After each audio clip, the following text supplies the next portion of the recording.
right here. All right, so as far as the injuries go, Chris Jones, Pacheco, and Jawan Taylor. Jawan just has some issues with his knee soreness, so we're going to hold him from practice today. McCole will practice. He is activated into the 21-day window. Look forward to the challenge of playing the Broncos. Carson is going to visit with you here in a little bit, but he'll end up being the starting quarterback, and then we'll kind of work things from there on who goes and who doesn't go. I mean, you remember last year how the offensive line played and rotated in and out. So those type of things could potentially take place in this one, depending on the positions. But anyways, the Denver Broncos are a heck of a football team, bidding for obviously a playoff spot. Sean's done a real nice job up there with that team, and as his coordinators have. So, we've got to have a good week of practice here, starting today, and then again moving forward throughout the week. Anyways, with that, time's yours. Andy, obviously you guys put a premium on the turnover aspect of the game all the time. How do you account for the last, I guess, 6 games with no turnovers on offense? What's the difference? Yeah, Nags has made a big point of emphasis on that, and making sure that the guys are keeping the ball high and tight, eliminating tip balls, which could be a problem. Pat's done a great job with the football. And so that's helped us in that area.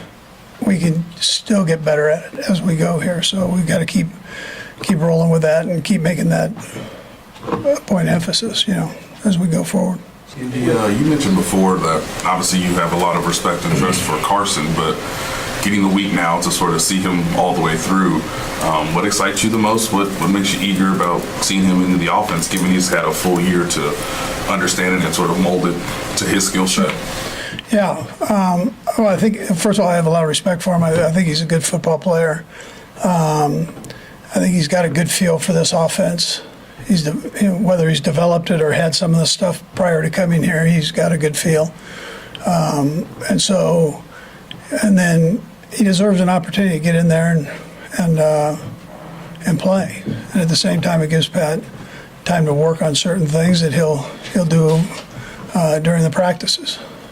Something changed with it, but is it also a reflection of stuff you guys do in an ongoing way? I mean, it just seems like it's such a radical difference. Yeah, I mean, not as much scheme-wise, no. Just, I think the guys are just doing a better job with it, and coaches are working it. You always see Porter out there with that strap pulling on everybody, and everybody kind of gets a shot at it, all skill guys. So, that's helped. You need a difficult decision at all, what to do in this situation about Pat and some of the other guys? Kelce, all those other guys? Yeah, I haven't finalized that part of it, but it wasn't a hard decision, no.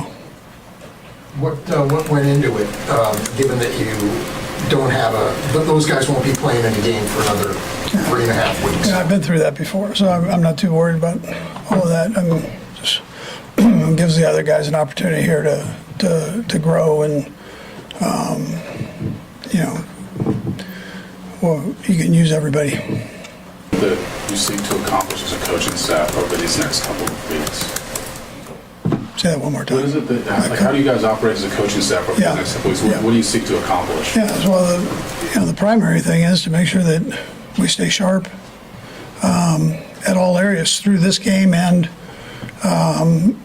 for the upcoming weeks that we have to prep for that first game there. So you want to stay sharp mentally and physically, and then that's our responsibility to do that. And how we manage the time, I make sure I do that practice-wise, and then the guys go out and players and coaches and work on that, keeping themselves in the right timing the right way. Yeah. Have you seen the other Carson Steele develop throughout the season? Yeah, Carson's done a nice job. We've asked him to play fullback and special teams, so two of the things that he didn't do. And he's really developed into a pretty good fullback in there. At the same time, he can carry the ball. We know that. He started his season off as our running back and toting the load there in a couple of those games. So that's that's a plus to have. Andy, what kind of conversations or have consideration given to players who have contract incentives or career milestones going into a... Yeah, sure, I look at those, yeah. Like we did with Chris last year. Yeah. Sure, we look at all that, for sure. Yeah, we want the guys to be able to reach them if it's reachable, so, yeah. Andy, what do you, Well, last year, Matt, Nick, and then Nate. Go ahead, Matt. Coach, with Chris and that calf injury, how much of this was that he would be going this week if it was a game that you needed? Yeah, he's recovering from that, I wouldn't say either way on that, whether he play or not play, but I would tell you that, he's recovering from the calf injury, so that's the primary thing. The guys that are banged up, we're trying to get back where they feel okay. does the speed of practice change at all, given that you mentioned that the speed of the games increases as you get into the playoffs? Yeah, it does a little bit, yes. Yeah, I mean, you'd see that more next week, yeah. And then just real quick on DJ Humphries, do you envision him playing left tackle on Sunday? Yeah, there's a chance. He's feeling. I just want to see how he does here, but in practice, give me one more go around with him here and see how he's holding up. But he says he feels good, and we'll just see how the practices go. What about McCole? Would you expect him to play Sunday or? Yeah, I wouldn't count on McCole playing. Yeah. Hey, there's been some speculation from analysts that maybe you could treat Sunday's game similar to a preseason game where you would say have Hollywood Brown or DeAndre Hopkins play a certain amount of time and then obviously sit them in the second half. Given your experience, is that feasible? Is that something that you could even consider given how small roster manipulation you can do in Week 18? Yeah, well, you get two elevations. That's all. So it's hard to do all of that. I mean, the rosters are small now, where you got to play guys, and that's how it goes. I mean, if somebody wants to start messing with it, then there's not a whole lot of messing going on. So I'm sure that's for a reason. So guys play. That's how it goes.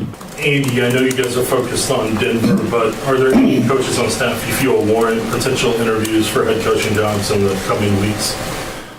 Yeah, I mean, you could take all of the coordinators there and put them right in that mix, for sure. I mean, both of them are the offensive and defensive guys are phenomenal. Tobe does a great job.